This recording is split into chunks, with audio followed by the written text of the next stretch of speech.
தமிழகம் எங்கும் கிளைகள் கொண்ட Annamal institute of hotel management and hospital management படிப்பில் சேர்வதற்கான அட்மிஷன் நடைபெறுகிறது. திருநெல்வேலி மாநகராட்சி ராமையன்பட்டி குப்பை கிடங்கில் ஏற்பட்ட தீ விபத்து 2வது நாளாக தொடர்ந்து வருகிறது. சம்பவ இடத்தை பாஜக மாநில தலைவர் சட்டமன்ற உறுப்பினர் நயினார் நாகேந்திரன் நேரில் சென்று பார்வையிட்டு ஆய்வு மேற்கொண்டார். இதுகுறித்து கூடுதல் தகவல்களை நமது செய்தியாளர் சுடலைக்குமார் வழங்க கேட்கலாம்.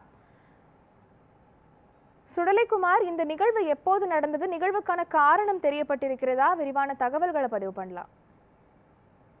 திருநெல்வேலி மாநகராட்சிக்கு சொந்தமான குப்பை கிடங்கு ராமையன்பட்டி பகுதியில் அமைந்துள்ளது. சுமார் 100 ஏக்கர் பரப்பளவில் அமைந்துள்ள இந்த குப்பை கிடங்கில் நாள்தோறும் திருநெல்வேலி மாநகராட்சியில் உள்ள 55 வார்டுகளில் சேகரிக்கப்படும் குப்பைகளானது கொட்டப்பட்டு வருகிறது.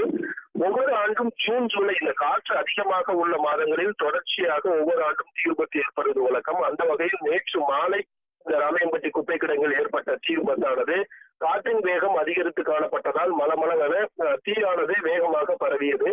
திருநெல்வேலி, பாளையங்கோட்டை, பேட்டை, கங்கைகொண்டான் உள்ளிட்ட 7 தீயணைப்பு நிலையங்களிலிருந்து இந்த வாகனங்களானது சம்பவ இடத்திற்கு வந்து தீயை கட்டுக்குள் கொண்டு வர போராடி வந்தனர். நேற்று மாலை திருநெல்வேலி மாவட்ட ஆட்சித்தலைவர் சுகுமார் நேரில் பார்வையிட்டு உடனடியாக இந்த தீயை கட்டுக்குள் கொண்டுவதற்கு அதிகாரிகளுக்கு உத்தரவிட்டார். மேலும் திருநெல்வேலி சங்கரன் கோவில் அந்த சாலை முழுவதும் அந்த ராமையன்பட்டி குப்பை கிடங்கை சுற்றி சுமார் 5 கிலோமீட்டர் தூரத்திற்கு புகை மண்டலமாக காட்சியளித்தது. மேலும் திருநெல்வேலி சங்கரன் கோவில் சாலை முற்றிலுமாக புகை அதிகமாக காணப்பட்டதன் காரணமாக அங்கு போக்குவரத்து தடை செய்யப்பட்டு மாற்றுப்பாதையில் இயக்கப்பட்டது.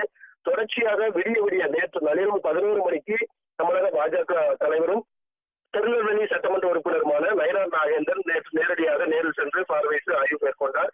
இன்று தொடர்ச்சியாக விடிய 2வது நாளாக தீயணைப்பு துறையினர் இந்த தீயை அணைக்க கட்டுக்குள் கொண்டு வருவதற்கு போராடி வருகிறார்கள். தற்பொழுது தீ ஓரளவுக்கு கட்டுக்குள் வந்தாலும் காற்றின் வேகம் அதிகரித்து காணப்படுவதால் அந்த தீ புகை மண்டலமாக காட்சியளிக்கின்றது. எனவே மேலும் தீ பரவாமல் இருப்பதற்கு மலர்களை கொட்டி அந்த தீயை கட்டுக்குள் கொண்டு வருவதற்கான மேலும் பரவாமல் இருப்பதற்கான அந்த நடவடிக்கைகள் என்பது எடுக்கப்பட்டு வருகிறது.